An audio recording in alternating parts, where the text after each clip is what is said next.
So we're going to investigate today the custom shape tool. We're going to use the custom shape tool to create a design in our lined shape box, which is this one right here. So the custom shape tool is located in the toolbox right about 2/3 of the way down. I'd like you to click and hold. You can see that you could make these other shapes, including the line, but we're going to start right here with the custom shapes. Then take a look right up along here. This is your options palette. I want you to make sure that this first one is selected, this first little box up here, which is going to make our tool, our shape become a path, and it's going to fill it in with the color that you see right up here in the options palette. This right here that has a little car in it, when you click that little arrowhead, you'll notice there's a drop-down menu, and there's several other tools that you could select from, several other shapes, I beg your pardon, that you could select from in here.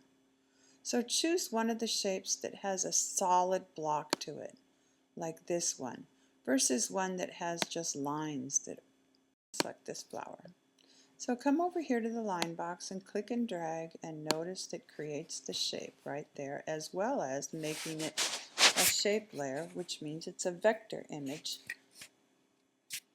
and it's out in this layers palette.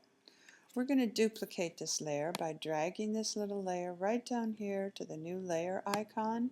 Now we have two, and if we move it, we'll be able to make a repeated design. Now we've got two of them. We're going to hold the corner box and we're going to make this one smaller. So we're transforming it.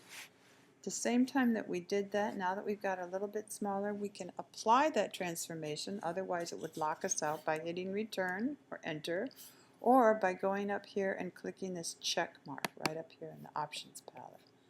So we're going to make one more of those little flowers. This time I'd like you to right click and you can go duplicate that layer. So that's another way that we can make another layer. And using your move tool, or you can use the arrow keys on your keyboard, I'd like you to create just a little pattern of these flowers or whatever you decided for your shape. And I'm going to make this one a little bit smaller too. So holding that corner box, I dragged it in, and I'm going to hit return so that I have three shapes, different sizes, in my lined shape box. So I've got my shapes. Now I need to put some lines with it. I'm going to go back to that custom shape tool, click on it. Oopsie, I'm using a pressure pad, so that makes it very, very easy to zoom in and zoom out. Remember, if you get zoomed in or zoomed out, you can just do Control plus or Control minus. In this tool, my custom shape tool, I'm going to go get my line tool. Up in my options palette, you can notice that you can change the size of your line, the weight of your line, which is going to make it wider. Double clicking in there. Oopsie. We're going to change that from a 5 to, let's make it a 6. Now I want my line to have its own layer. I'm going to click new layer, and now I'm going to change the color on it and say OK. And I'm going to click and drag a line in my little box. So there's my line. It also has the shape characteristics to it, which makes it a vector image. And this time I want you to Control T, which is transforming it. Or you can go to Edit, Transform in your Edit menu. And up here on the right hand side, it's got a warp tool. And this is going to allow you to change the way that your line looks. Right now it's a straight line, and we want to put a little bit of curve to it. So you can take the handles, and that's going to change a little bit the direction of the curve. I can stretch it out a little bit. I'm going to change it so that it's a little more curved on the bottom. Line that comes with the straight line. When you've got it how you want it, you can click this little check mark up here and notice that you've made a flowing line. Mine goes a little bit wider on one end and comes down smaller on the other. I'm going to duplicate that layer by right clicking and saying duplicate layer. I'm going to leave it at that.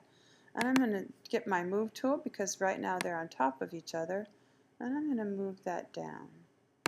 As a matter of fact, I'm going to rotate that by swinging it around and changing the cross where they locate with each other. Good. I'm going to hit return or enter, and I'm going to drag this one underneath all my shapes so it's behind my shapes. And we're going to make that or leave that as our design for the second box. I could put a colored background on it, so I'm going to click and drag inside here. And this time I'm going to go to my foreground color and I'm going to choose a tint so it's a lighter red or pink. And I'm just going to use that good old paint bucket, which is underneath my gradient tool.